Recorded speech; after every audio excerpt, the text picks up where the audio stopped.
Tapi kita lihat juga belakangan ini negara-negara maju juga sudah mulai memberi perhatian sangat serius dalam arti bagaimana mengkaitkan pelestarian lingkungan dengan kesejahteraan masyarakat. Tapi ini juga banyak menghadapi kritik juga, terutama dari aktivis lingkungan seperti Anda. Ini pokok persoalannya sesungguhnya ada di mana ya?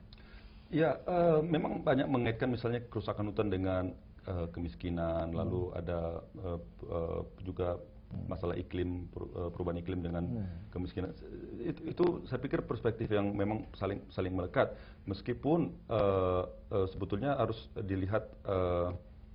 dilihat lebih mendalam lagi hubungan tersebut dengan masalah-masalah isu sosial yang lain. Misalnya sering sekali kaum miskin itu sangat dekat dengan sumber dayanya, dengan keanekaragaman hayati, dengan air, dan justru sebetulnya mereka tergantung dengan keanekaragaman hayati, tergantung dengan sumber daya. Sebetulnya mereka dalam banyak contoh, dalam banyak kasus mereka justru menjaga, memelihara itu. Tetapi sering pola-pola eksploitasi mereka bukan pihak yang tergantung dengan sumber daya alam tersebut, dengan keanekaragaman hayati tersebut. Justru itu disebut sebagai komoditas.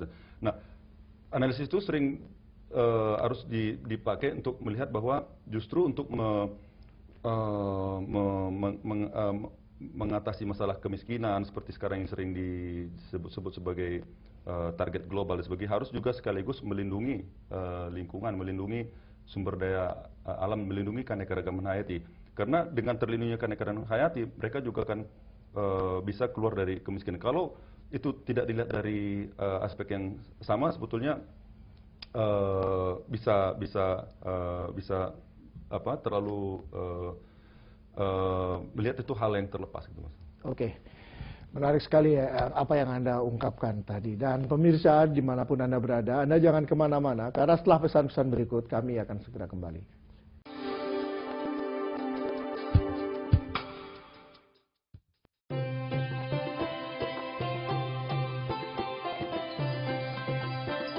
Masyarakat Indonesia sangat membutuhkan perhatian untuk masalah pendidikan. Berilah beasiswa pada anak-anak yang tidak berkemampuan secara ekonomi.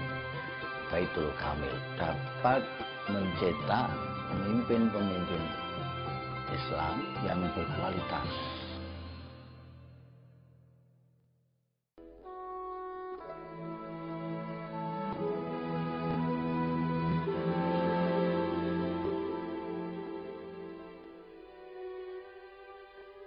Indonesia, sebuah negara multi-etnis yang sejak dahulu terkenal dengan keanekaragaman budaya dan bahasa.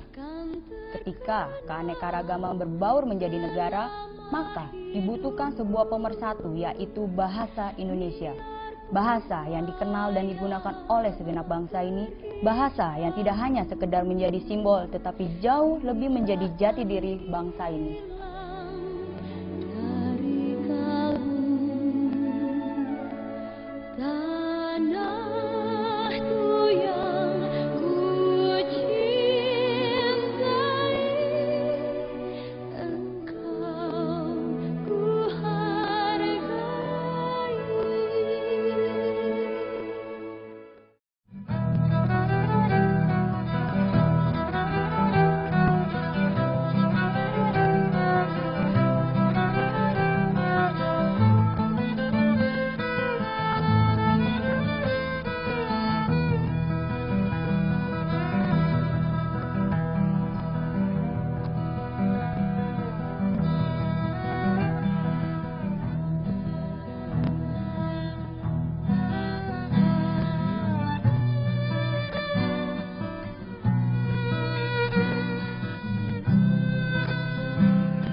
Oke pemirsa dimanapun Anda berada, terima kasih karena telah mengikuti program Dialog Development hingga saat ini. Dan saya masih tetap dengan Bung Longena Ginting di studio. Saya akan langsung ke Bung Longena. Dan kalau kita lihat sekarang ini kan kerjasama di antara para aktivis lingkungan di seluruh dunia ini makin erat. Dan pressure yang mereka lakukan juga makin tinggi. Terutama setelah mereka menyadari dan masyarakat seluruh dunia menyadari bahwa global warming makin mengancam kehidupan manusia. Anda bisa ceritakan bagaimana kerjasama di antara para aktivis lingkungan seluruh dunia ini? Ya. Bisa disebut 5 tahun terakhir ada satu gerakan yang semakin menguat, yang tidak lagi membedakan bahwa ini gerakan sosial atau gerakan lingkungan di utara maupun selatan, yaitu terus semakin menguatnya sebuah gerakan baru yang disebut gerakan keadilan iklim. Gerakan keadilan iklim ini melihat misalnya bahwa masalah perubahan iklim harus ditinjau dari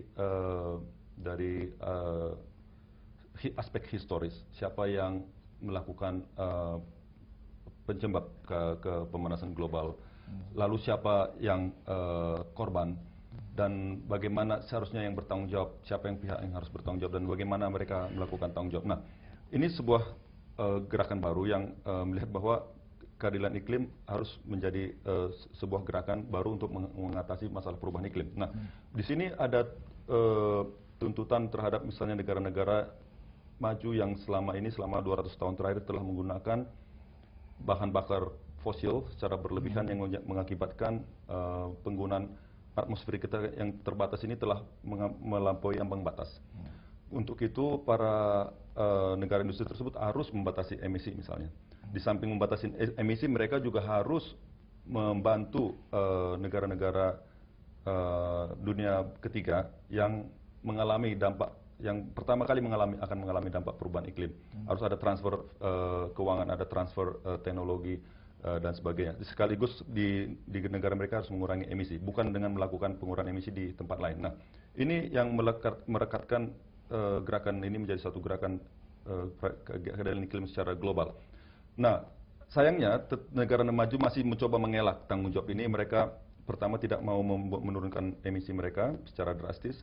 Kalaupun mereka mau melakukan penurunan, mereka ingin melakukannya di tempat lain dengan cara membayar. Jadi melakukan offset. Nah, terjadi juga sebetulnya gejala yang membuat negara-negara yang berkembang lebih bersatu untuk menuntut ini dilakukan. Nah, kita Indonesia yang seharusnya ikut negara-negara misalnya seperti G77 harus kuat mendorong negara-negara maju melakukan itu. Sayangnya mereka sering sekali terikut alunan politik dari negara-negara maju sehingga mereka tidak berani terlalu menuntut. Seharusnya kita sebagai negara dunia ketiga harus justru menjadi pelopor ya, karena negara kita adalah salah satu negara yang paling terkena dampak perubahan iklim. Gitu. Ada yang mengatakan bahwa negara-negara dunia ketiga dan sedang berkembang ini nggak berani banyak bicara kepada negara-negara maju karena ketergantungan ekonomi. Termasuk salah satunya adalah pengalihan industri atau pusat-pusat produksi yang tidak akrab lingkungan dari negara-negara maju ke negara-negara sedang berkembang. Nah, bagi negara sedang berkembang, industri yang tidak akrab lingkungan ini tidak menjadi masalah karena dia bisa menjadi jalan pintas untuk memperluas lapangan kerja. Nah, ini bagaimana Anda melihatnya? Ya, seharusnya negara-negara dunia ketiga melihat bahwa akumulasi kekayaan atau produksi dari negara-negara maju yang sekarang hanya mungkin karena dengan eksploitasi atau penggunaan fossil fuel yang secara eksesif dan menggunakan porsi atmosfer yang seharusnya share bersama seluruh dunia dilakukan secara berlebihan oleh negara maju, negara kaya. Mereka harus justru menuntut hutang iklim terhadap harus dibayar.